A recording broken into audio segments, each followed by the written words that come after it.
कुछ अलग होते थे।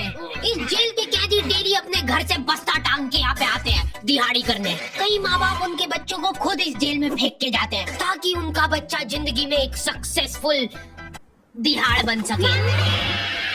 दरिंदे रोक दे बच्चा। मैं अपनी दिहाड़ी करने वैन से जाता था। हमारी वैन वाले ड्राइवर का नाम था भैया जी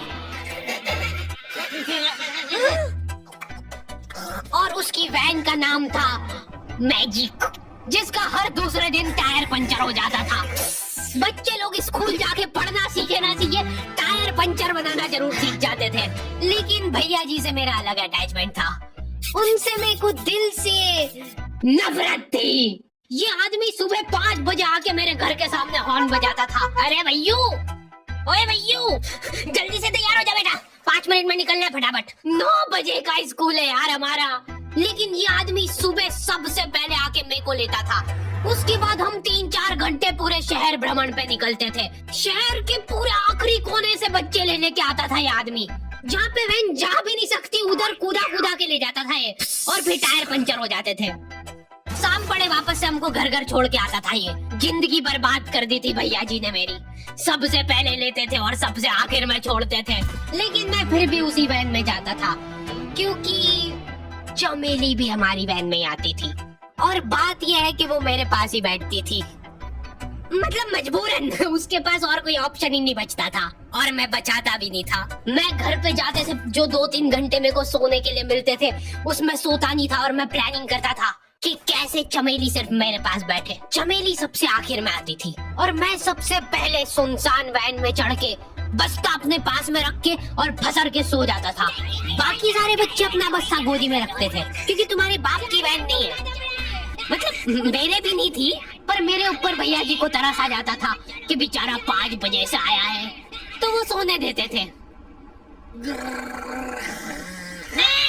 अरे कैसे चला रहा है ये गाड़ी? रुक जा, गाड़ी चलाना नहीं आती क्या? देखो, आदमी इतना तभी चिढ़ता है जब उसकी जिंदगी में कोई लड़की ना हो। नहीं है ना? नहीं, मैं समझ सकता हूँ लड़की ना होने का दुख दर्द। मैं भी किसी जमाने में लड़कियों की तलाश में गली मोहल्ले भटकता था।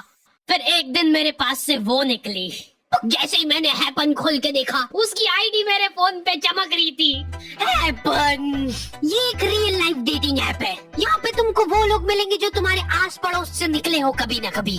100 किलोमीटर दूर रहने वाले लोगों से बात करके फायदा ही क्या जब तुम मिल ही ना पाओ। और अगर तुम्हारी घिनौनी शक्ल देख के यहाँ पे तुमसे कोई प्यार मोहब्बत नहीं भी करता है तो तुम फ्रेंडशिप तो कर ही सकते हो फिर भी। So go and check it out happen. Link is in the description. लेकिन मैं सोता नहीं था। मैं आंख बंद करके चमेली के घर का इंतजार करता था। तो क्योंकि चमेली आखिरी में आती थी तो वैन पूरी पैक पुक हो रखी होती थी। बच्चे बाहर उबल रहे होते थे और मैं अपना बस्ता पास में रख के एक्टिंग देखो एक्टिंग। और जैसे ही वो आती थी, हड़बड़ाना नहीं, ऐसे टाइम पे हड़बड़ाते नहीं है कि फटाफट बैग उठाया और आओ इधर बैठो जल्दी। मत करना यार, हरकत भाग जाएगी वो। ठरक नहीं झलकना चाहिए जरा सी भी, एकदम सटल रखना है। क्या हुआ?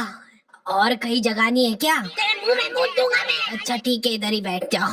देख रहे हो एक्टिंग देखो तुम लौंडे की। न जाने कौन सी नशीली खट्टी मीठी खुशबू लगा के आती थी चमेली। आज तक उसकी खुशबू है मेरी नाक में।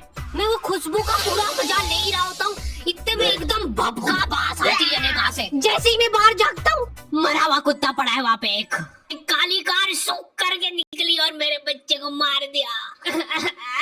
कैसे करके निकली? शूक। ऐसे नहीं निकली थी, मैं यहीं पे खड़ा था।